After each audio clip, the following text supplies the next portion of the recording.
তিনটে অভ্যাস যদি কারোর মধ্যে থাকে ও ব্যক্তির জাহান্নাম নিশ্চিত, গ্যারান্টেড জাহান্নামে। তিনটা অভ্যাস যদি কোনো মানুষের মধ্যে থাকে ও ব্যক্তির জাহান্নাম গ্যারান্টেড, ও জাহান্নামে যাবে কনফার্ম, এক বিনা হিসাবে জাহান্নাম, জান্নাতে না।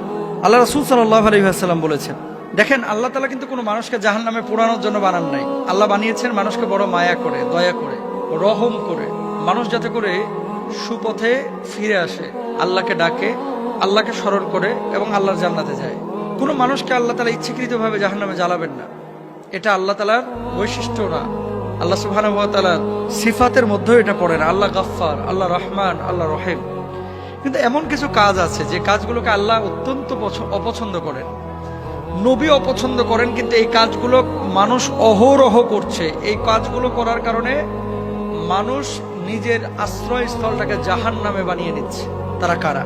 এক নম্বর, রাসূল আকরাম সাল্লাল্লাহু আলাইহি ওয়াসাল্লাম বলেছেন, মুদমিনুল খামর, যে মানুষটা নিয়মিত মদ পান করে, বছরে একবার পান করলো সে কবিরা গুনাহ করেছে। কিন্তু যে দিন রাত 24 ঘন্টা মদের সাথে সম্পৃক্ত রাখে, মদ ছাড়া তার চলে না, মদ না খাইলে শরীর কনকন করে, মদ না খাইলে মাথা ব্যথা করে, মদ না খাইলে মাথা জ্যাম হয়ে যায়, মদ না খাইলে বউকে ভালো লাগে না, মদ না খাইলে ঘুম আসে না, মদ না খাইলে চলাফেরায় সমস্যা, এরকম কিছু মানুষ আছে। কিন্তু যদি এরকম কোনো মানুষ থাকে এই জমিনের মধ্যে যে যার চলাফেরা, উঠা বসা সবকিছুই মদের সাথে সম্পৃক্ত, এ মানুষটা জাহান্নামী, জাহান্নামকে তার আশ্রয়স্থল বানিয়ে নিয়েছে।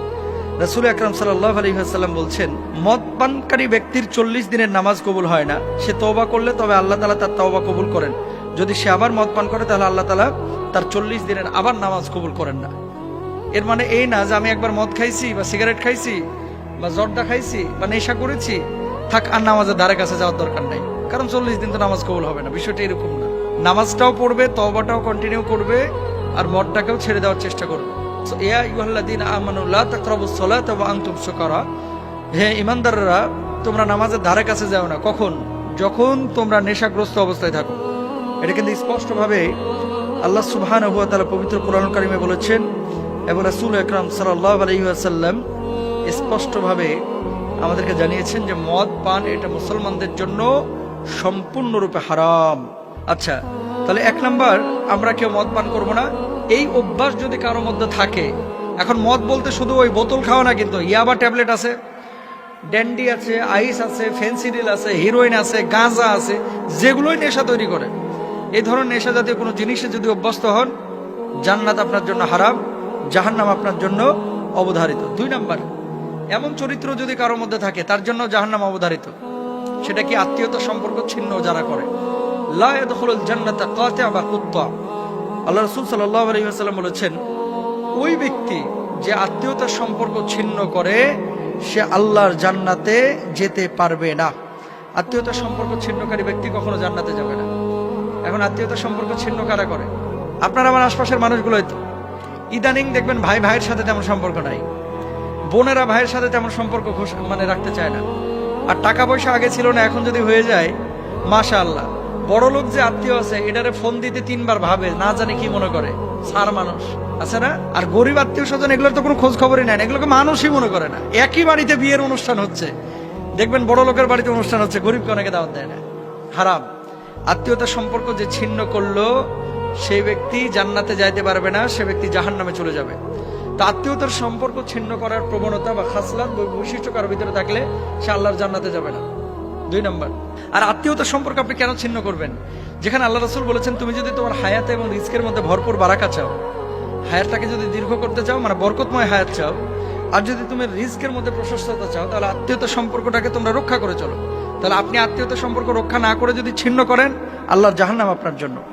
3 নম্বর, এমন কিছু মানুষ আছে যারা জাদু টোনায় বিশ্বাস করে। এই জাদু টোনার কারণে কিন্তু দেখেন সূরা বাকারার মধ্যে 1 নম্বর পারা 15 নম্বর পৃষ্ঠায় আল্লাহ তাআলা বিস্তরভাবে বলে দিয়েছেন এই জাদু টোনার কথা, সিহর শব্দ উল্লেখ করে, যে এটা সম্পূর্ণরূপে শয়তানি কাজ এবং কখনো কখনো মানুষকে কুফুরের দিকে এটা নিয়ে চলে যায়। জাদু যারা করে, জাদু টোনায় যারা বিশ্বাসী এবং জাদু টোনা দিয়ে মানুষকে যারা ক্ষতি করে, পারতপক্ষে এদের ঈমান থাকে না, এরা কাফের হয়ে যায়। অনেক মুসলমান কিন্তু এই কাজ করে, অন্যের ভালো সহ্য করতে পারে না, এর জন্য তাবিজ করে। রাসূল সাল্লাল্লাহু আলাইহি ওয়াসাল্লামকেও পর্যন্ত করা হয়েছে, যার পরিপ্রেক্ষিতে আল্লাহ তাআলা সূরা ফালাক নাস নাযিল করেছেন। তো জাদু টোনায় জড়ানো যাবে না, জাদু টোনায় বিশ্বাস করা যাবে না, জাদু টোনা যারা করে তাদের ধারে কাছে যাওয়া যাবে না।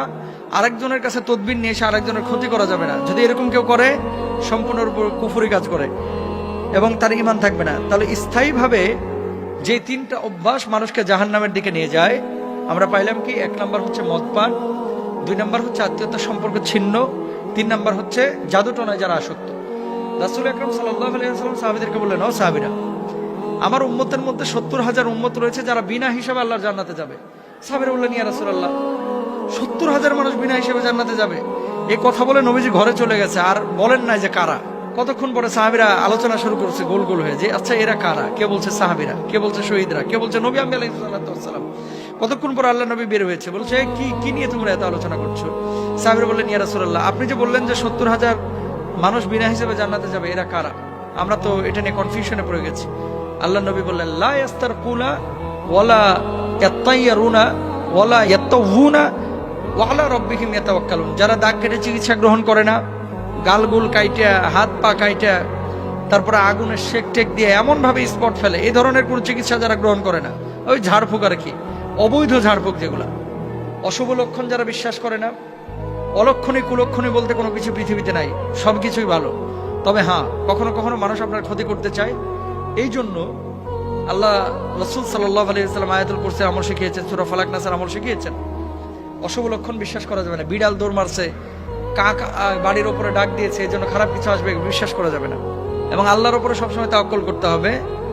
আর অবৈধ ঝাড়ফুঁক, মাছের চোখ দিয়া, মাছের আইস দিয়া, মহিলার ওই যে ঘর থেকে চুল নিয়ে এসে আরেকজনের ওন্নার কোনা কাইটা নিয়ে এসে তাবিজ করে সেই মেয়েকে বসে আনার জন্য চেষ্টা করা, তদবির করা, চেষ্টা চালানো সম্পূর্ণরূপে হারাম।